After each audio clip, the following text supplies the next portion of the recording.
Hi, I'm here with Miss Morrison. So Ms. Morrison. I heard that you guys had a field trip. What was it about? We sure did. Last week we went on our annual Ag Career Day field trip, which we take a whole day out of school, take a bus full of kids from our department, and we travel local farms and agriculturally related businesses and really get to see what they have to offer and what's in our backyard here in Mount Vernon.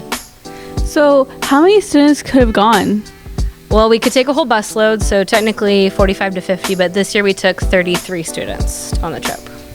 And do you have to be in that class to go to the field trip, or how did you go in there? You have to be in one of my classes or Mr. Fair's classes, but other than that, the door is wide open. So there were a lot of floral kids on the class, but it could be animal science, could be shop, could be welding, could be anything.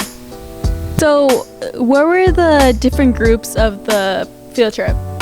Our first stop this year was at South Fork Farms, which they raise llamas to harvest the fiber and create products such as shirts and scarves and things like that. So we got to spend a lot of time looking and petting at the animals and really figuring out what fiber means. You know, we think of wool, but there's also llama and alpaca and rabbit even. So that was really cool to see. Our second stop was Skagit Valley Gardens, which is a nursery operation. So they raise greenhouse plants and stuff for your garden.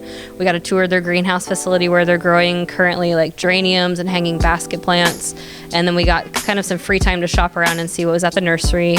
Our next stop was the Mesman Dairy Farm, and I think that one was my favorite. I don't know about the kids, but that one we not only got to see the dairy farm, but we had a representative from Conway Feed, which is where all the food comes from for these cows, come out and really give us a good look at what's in the food, why is it in the food, why does this dairy farm in particular use that versus something else.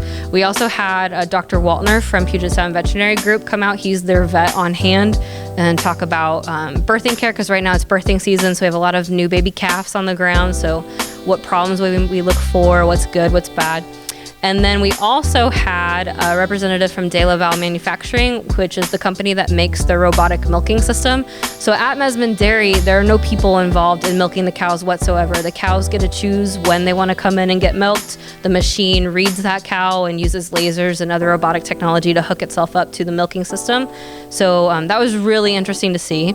And then we got lucky. There was also a representative from ABS, that is their artificial insemination service. So some cows were actually getting pregnant as we were there too. So that was really cool to see.